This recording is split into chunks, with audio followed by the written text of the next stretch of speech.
Hello guys, welcome to my channel. My name is Aldarica Barbas. How are you today? Naot ang kita karon sa maayong panglawas kaninay o malipayon kitang tanan uban sa atong mga mahal sa kinabuhi. So karon mga guys, ako na sa kamundalitan sa akong mga sinulat. Ang mga sinulat ni Aldarica Barbas. No, bahin sa atong kaugalingon nga kita magmatinud-an. Mga igsoon, ayaw kamo og pagpanunto sa inyong isig katahaw.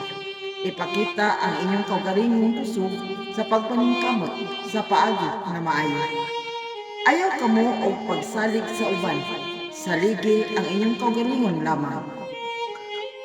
Hinumdumi ang pagsalig sa kaugalingon hangtod kini sa kahangturan. Apan ang pagsalig sa uban adunay katapusan.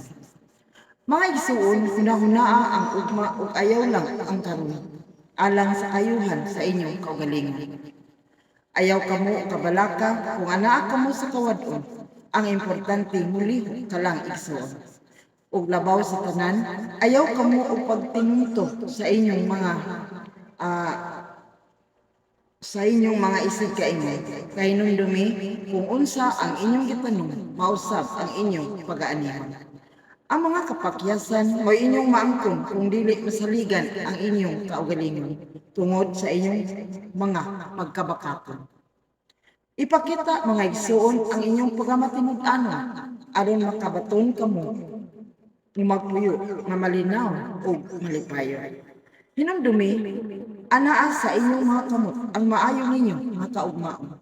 Pinaagi sa pagsalig lamang sa inyong kaugalingon. Ipakita ang inyong kapugihan o dili ang pagkatapunan.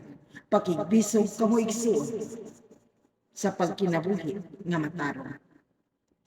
Ayaw kamo og pagpahimulos sa gayon ngadto sa uban kay dili gayud kamo magmalampuson.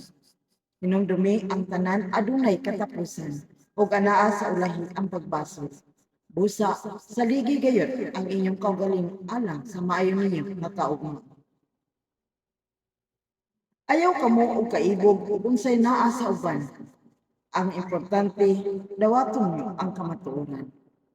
Og magmakontentuhon ug unsay naa karon sa inyong kaugalingon. Hinumdumi, ayaw kamo Hinumdumi, walay laing makalabaw sa atong kaugalingon. Kitay hari mga igsuon.